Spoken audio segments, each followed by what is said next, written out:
Dimanche 15 octobre 2023, merci de l'attention et bienvenue dans cette édition de Guinée Web TV dont voici le sommaire. À la ligne des médias de la semaine, c'est la comparution de l'ancien président de l'Assemblée nationale Amadou Damaro Camara devant la Cour de répression des infractions économiques et financières.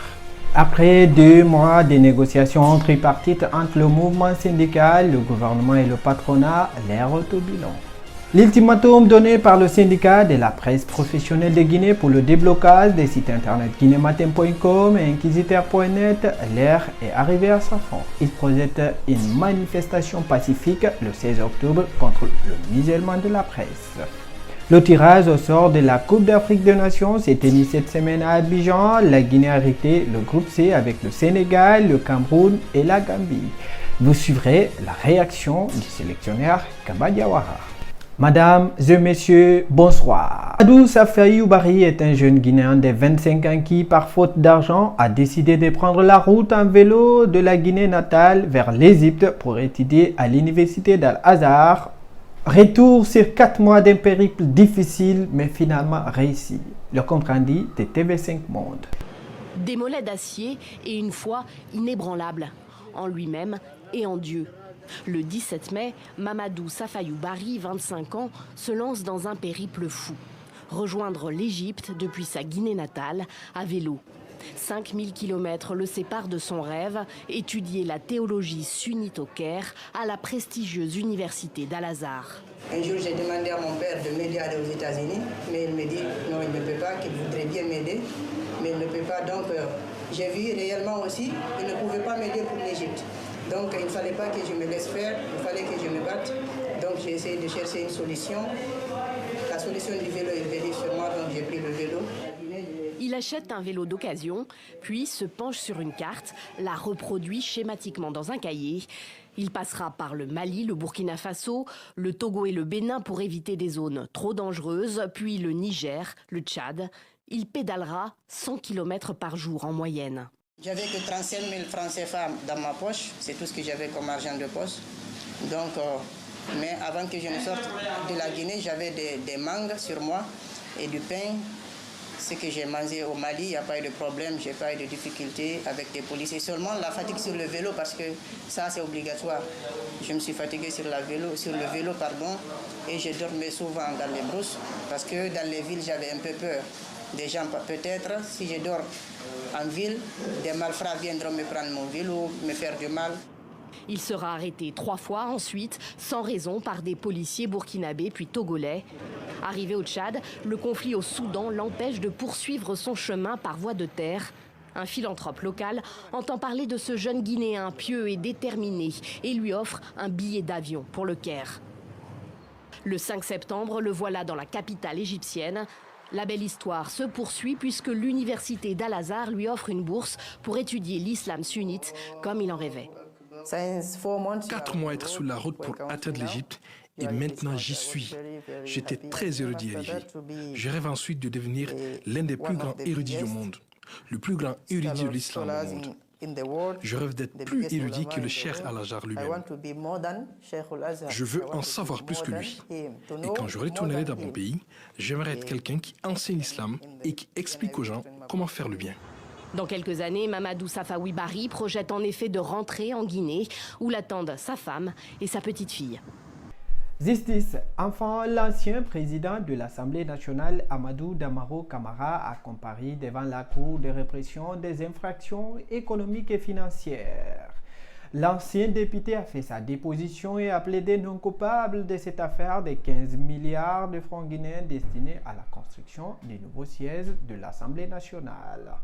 Suivez le compte-rendu d'Évasion TV. Cette déposition, Amadou Damaro Camara n'a pas cherché à être ambigu. Il est allé directement dans les explications de son affaire qui l'oppose à la justice. Mais avant, on tient à mentionner qu'il a dit ceci avant de se lancer dans le vif du sujet. Quand tu perds l'argent, tu n'as rien perdu. Quand tu perds ta santé, tu as perdu quelque chose. Mais quand tu perds ta réputation, tu as tout perdu. Et par après, rappeler le rôle de la justice, de son indépendance et de sa compétence. Dans son argumentaire, il est revenu sur le contexte de son arrestation. Selon lui, l'État aurait commandité un audit pour s'imprégner beaucoup plus du dossier des poursuites avant de signifier des chefs d'accusation aux mises en cause. Parmi les chefs d'accusation retenus contre lui figure en pole position le document de 15 milliards de francs guinéens dans le dossier. Ces 15 milliards étaient destinés à la construction du nouveau siège de l'Assemblée nationale. Toujours sur son arrestation, il a rappelé qu'il a été entendu pour une première fois par la gendarmerie qui avait d'ailleurs réussi à mobiliser tous les documents liés à cette affaire avant son arrestation quelques semaines après. Le journaliste constitué partie civile Mokhtar Ba comparaissait ce lundi 9 octobre 2023 devant le tribunal criminel des événements du 28 septembre 2009. Dans son audition, le correspondant de la Radio France Internationale a donné sa version des faits en revenant sur le rôle que certains responsables des forces de défense et de sécurité ont joué lors de cette journée sombre de l'histoire de la Guinée. Suivez. À la barre, Mokhtar Ba a comparu en qualité de victime. Objectif, exposer les faits qu'il a vécus lors de la journée des événements du 28 septembre 2009. Lundi matin, au stade, j'étais devant la pharmacie Manizé. Le colonel Kekboro est arrivé. Des disputes, le temps est monté. Kekboro a dit charger. Le désordre a commencé. Matraque, lacrymogène, coup de pied. C'est en ce moment qu'on m'a arrêté. Les policiers de la CMIS, ils ont arraché mes appareils, micro, un de mes téléphones, parce que j'avais un téléphone dans mes chaussettes. Mais j'avais un téléphone en main. Ils ont arraché tout ça, ils ont cassé sur le goudron. Ils m'ont embarqué. Bafou est venu en courant. Quand il m'a vu dans le véhicule, il a crié sur les policiers. Ils m'ont descendu. Quand je suis descendu, je venais vers le carrefour. J'ai entendu quelqu'un dire il y a un mort. Et c'était vraiment la première victime.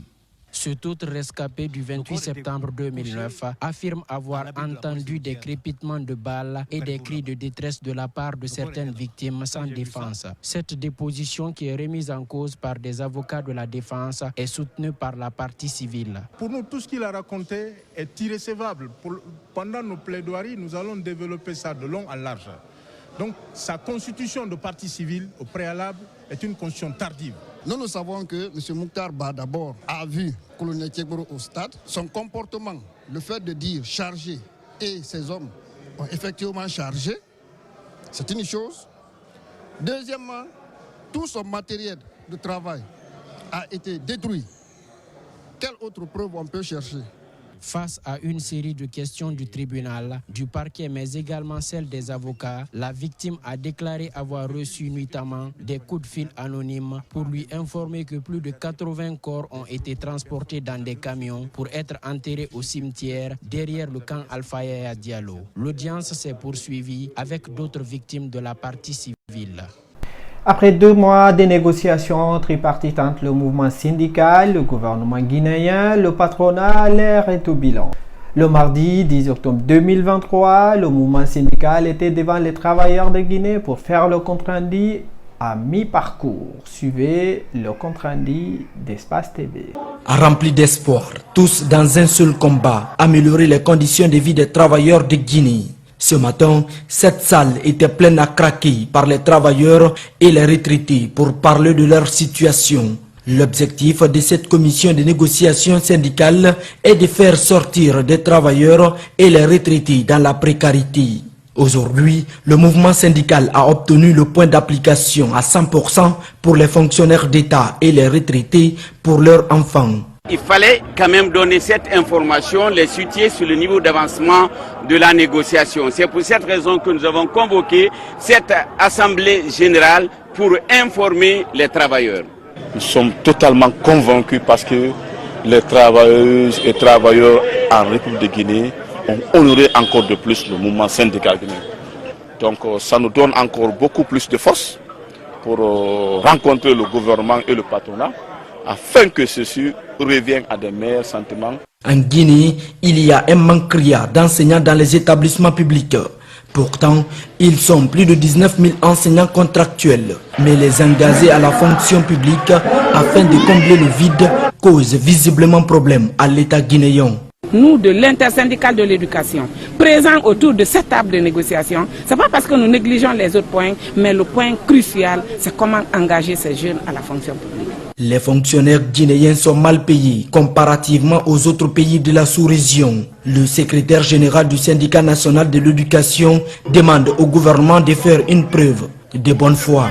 Les travailleurs de Guinée ont droit à un partage équitable du profit dû au travail de tous, ce sont les travailleurs du secteur privé, mixte, public, informel, qui créent de la richesse.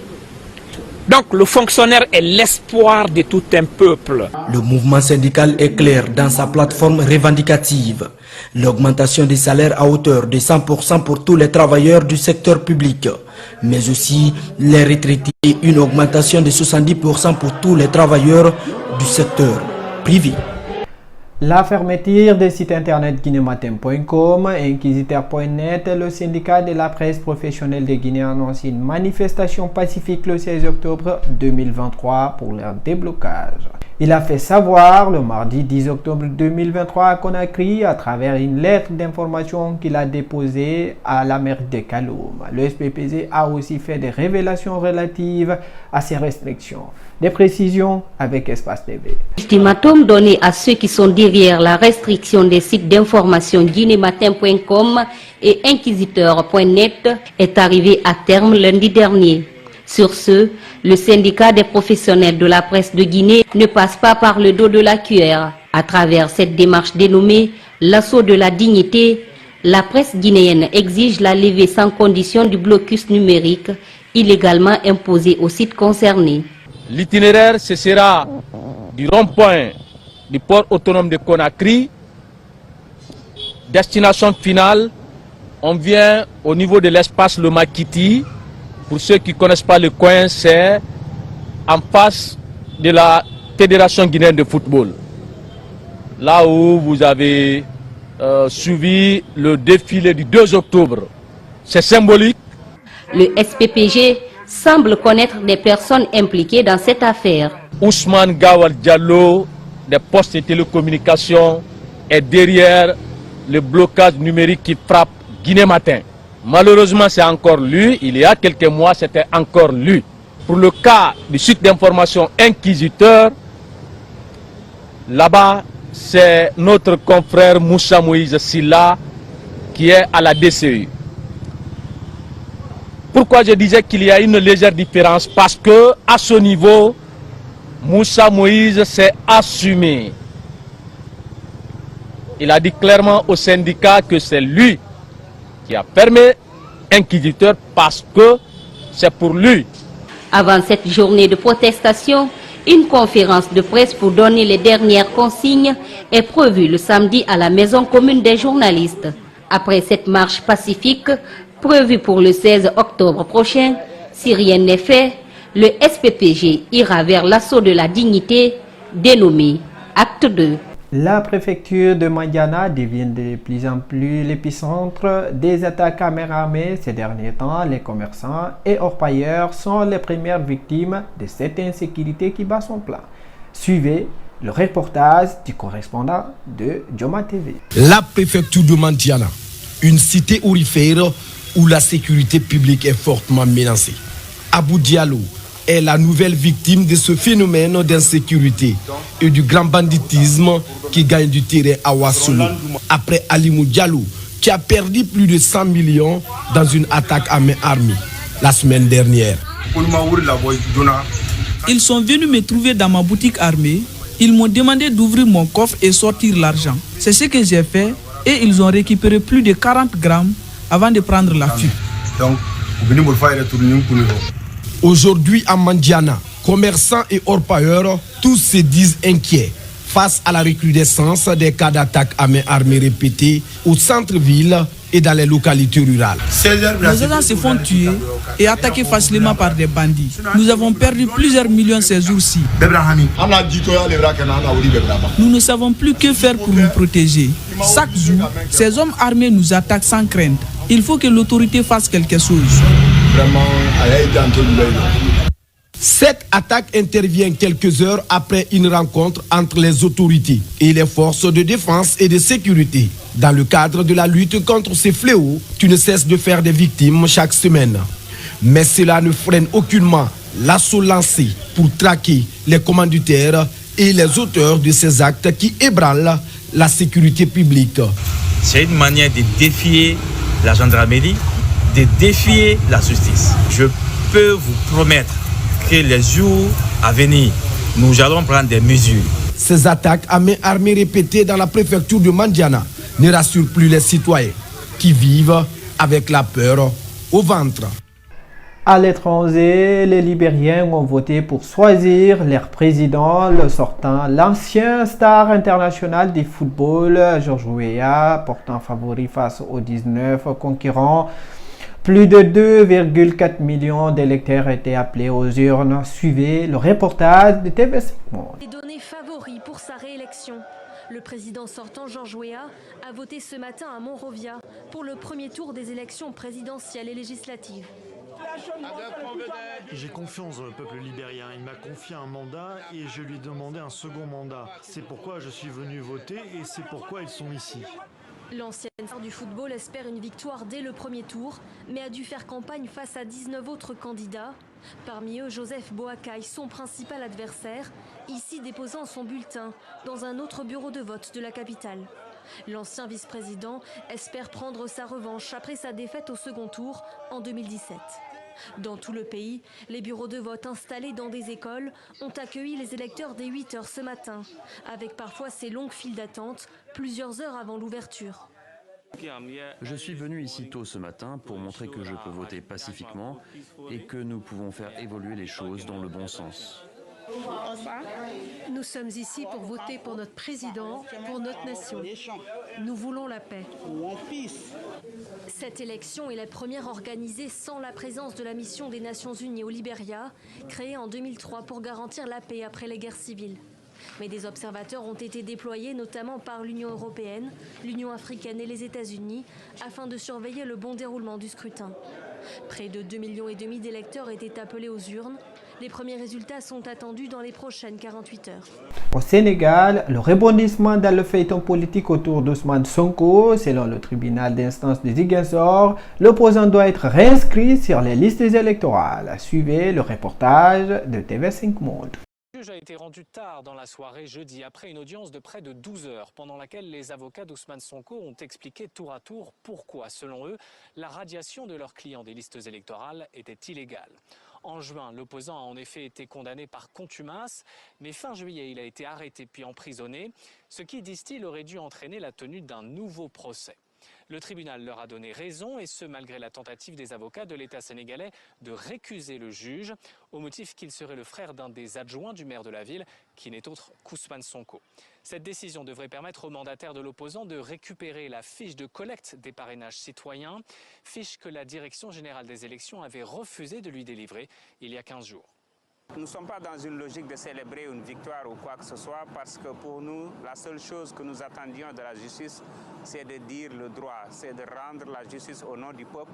Et nous pensons sincèrement que c'est ce qui a été fait hier. Donc là, nous sommes en train de nous préparer pour envahir le pays afin de récolter des millions de parrainages, parce que le peuple nous attend depuis. Nous leur avions demandé de patienter un peu. Là, nous avons obtenu gain de cause. Donc le next step, c'est d'aller récolter des millions de parrainages. Une première étape donc vers une candidature d'Ousmane Sonko à la présidentielle de février, mais rien n'est encore acquis. Les avocats de l'État sénégalais ont fustigé, je cite, une décision scandaleuse et annoncé un pourvoi en cassation devant la Cour suprême. Football, moins de 100 jours du coup d'envoi de la Coupe d'Afrique des Nations 2023 organisée en Côte d'Ivoire. La cérémonie du tirage au sort a eu lieu ce jeudi 12 octobre 2023 à Abidjan. Voici le décryptage du journaliste sportif Karim Baldé. Il y a 24 équipes réparties en 6 groupes et le premier groupe qui saute aux yeux, c'est le groupe C, évidemment, la poule de la mort comme on a l'habitude de dire dans le jargon footballistique, avec le Sénégal, tenant du titre, le Cameroun, 5 fois vainqueur de la Coupe d'Afrique, la Guinée, ma chère équipe nationale de Guinée, qui se trouve dans le groupe le plus difficile, et puis la Gambie, l'une des révélations de la dernière CAN au Cameroun, c'est dire que ce groupe-là va focaliser l'attention. Parmi les autres informations à retenir, on peut souligner le pays organisateur, la Côte d'Ivoire, qui se retrouve avec le Nigeria et les deux Guinées, Guinée équatoriale et Guinée Bissau, et puis le Maroc, notamment demi-finaliste du mondial dans le groupe F, avec la RD Congo, la Zambie et la Tanzanie. Alors Karim, parlez-nous un peu de ce groupe de la mort. Eh ben, ce groupe C va retenir forcément l'attention parce que Sénégal et Cameroun, ce sont deux places fortes du football africain. Le Sénégal a gommé une anomalie lors de la dernière Coupe d'Afrique qui s'est tenue au Cameroun au début de l'année 2022. en remportant pour la première fois le trophée suprême, le trophée continental, la génération Sadio Mané qui est titré. Et derrière, les Sénégalais ont remporté beaucoup de compétitions chez les jeunes, chez les U20, etc., etc. Donc le Sénégal sera forcément attendu. Le Cameroun, place forte du football africain, on l'a dit. Et puis la Guinée et la Gambie. La Gambie, c'est l'un des projets footballistiques africains de référence avec Tom Saintfiet, le coach belge de cette sélection, qui a amené les Scorpions à la CAN il y a 2 ans. Et ils ont réussi à se qualifier un petit peu en dernière minute face au Congo, mais quand même, ils vont défendre leur chance, sachant que les 2 premiers de chaque groupe, plus les 4 meilleurs 3e sont qualifiés. Donc il y a la place pour la Gambie. Et la Guinée, faudra surveiller. La Guinée qui est ni vraiment favorite, ni vraiment petit pousset, un peu entre les deux. Mais il y a un attaquant qui s'appelle Serhou Guirassy qui cartonne en ce moment avec son club de Stuttgart. On le suivra. Et qu'en est-il du pays hôte qui s'en sort pas trop mal finalement? Effectivement, c'est vrai que quand on regarde comme ça sur le papier, on peut se dire que Nigeria, Guinée équatoriale, Guinée-Bissau, c'est pas mal. Surtout que la Côte d'Ivoire est prévenue par rapport à la Guinée équatoriale. Les 2 équipes étaient déjà dans le même groupe lors de la CAN précédente. Et c'est vrai que la Guinée équatoriale avait été l'une des surprises. On se souvient de leur parcours. Ils avaient éliminé le Mali notamment en 8e de finale pour se hisser jusqu'en quart de finale. Le Nigeria, c'est l'une des puissances du football africain, mais c'est toujours inconstant, surtout du côté des sélectionneurs. Ça change un peu tous les ans du côté des Super Eagles, mais ils ont un joueur quand même incroyable, Victor Osimhen, qu'il faudra surveiller. Donc la Côte d'Ivoire a un tirage sympa pour se mettre en route face au Nigeria, mais quand même, ça devrait passer pour les éléphants. Alors le Sénégal, tenant du titre, vous l'avez dit, peut-il espérer une 2e couronne d'affilée? Oui. Clairement, le Sénégal est candidat à sa propre succession. Tout d'abord parce que les joueurs cadres sont toujours là. J'ai parlé de Sadio Mané, mais on pourrait citer Kalidou Koulibaly, on pourrait citer Edouard Mendy, on pourrait citer Idrissa Gueye par exemple. Après, la concurrence forcément sera relevée et la question qui se pose également, c'est par rapport au niveau des cadres de cette équipe, puisque beaucoup de ces joueurs ont quitté leurs grands clubs européens, que ce soit Liverpool ou Naples, pour aller en Arabie Saoudite ou au Qatar dans le cas d'Abdou Diallo. Donc on se demande s'ils vont garder ce niveau de performance en étant dans des championnats supposé moins relevé, même si la Saudi League maintenant regroupe beaucoup de stars. Donc c'est le petit point d'interrogation ce qu'on peut avoir sur le Sénégal. Après, Aliou Cissé, ça reste le chef d'orchestre. Il a réussi à mener cette équipe depuis plus de 8 ans maintenant et on compte sur lui au pays pour justement ramener les Lions de la Teranga le plus loin possible, encore une fois, dans cette CAN. Alors, on a parlé du Sénégal, on va parler aussi du Maroc, évidemment.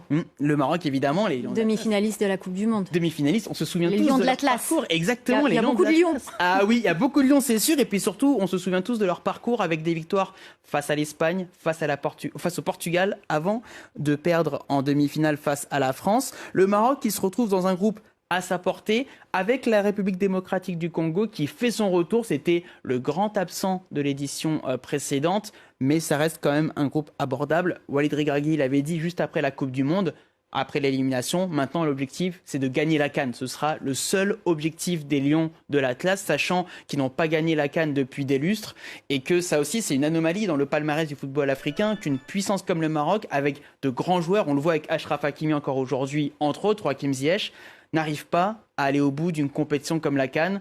Ils vont vouloir réparer cette anomalie en Côte d'Ivoire. Alors, dernière question, rapidement. Y a-t-il un outsider? On parle du Cap-Vert et de son capitaine Ryan Mendes. C'est vrai que le Cap-Vert aura sa chance dans un groupe B en plus assez équilibré avec l'Égypte, le Ghana et le Mozambique. Moi, je suivrais quand même particulièrement 2 équipes. L'Algérie, on n'en a pas beaucoup parlé, ils vont être revanchards forcément. Et puis le Mali qui a une grosse génération. Après, on va voir si les Aigles ont cette capacité de se sublimer dans les matchs décisifs. C'est ce qui leur manque pour atteindre le très très haut niveau. Vous le savez, la Guinée partage le même groupe que le Sénégal, le Cameroun et la Gambie, qu'il avait éliminé d'ailleurs à la dernière édition de 2022. Suivez les réactions du sélectionneur Kaba Diawara, le consultant Tiano Seydou Diakité et le président de l'association de la presse sportive de Guinée, Dame Camara. Je pense que tout calcul sera vraiment inutile. Il faudra qu'on arrive prêt. Et je prie déjà le bon Dieu pour que tous nos joueurs arrivent en forme physique, pour qu'on puisse faire un bon stage, se préparer correctement, jouer 1 ou 2 matchs amicaux et arriver sur Abidjan où on sera attendu et supporté comme jamais, je pense, parce que la qualité de notre groupe fait que les supporters seront présents et il faudra vraiment que l'on réponde présent. Non, c'est déjà la Gambie, ils nous ont sortis, donc on pourra parler de revanche parce que depuis, on les a pas joués. Donc s'il y avait eu un match entre-temps on aurait pu le qualifier de revanche. Mais là, c'est un groupe, donc on sait que pour passer, on est obligé de les battre. Il n'y a pas d'arrangement. Même un match nul, suivant les premiers résultats et ce qu'on fera après, je ne sais pas si ce sera une bonne solution. Bien sûr, ce sera un point. Il y en a 9 à prendre. Mais il n'y aura pas de calcul, en fait. Je veux dire simplement que la Guinée a des chances. Il suffit que l'on puisse réunir les atouts qui pourraient nous permettre de nous tirer d'affaire.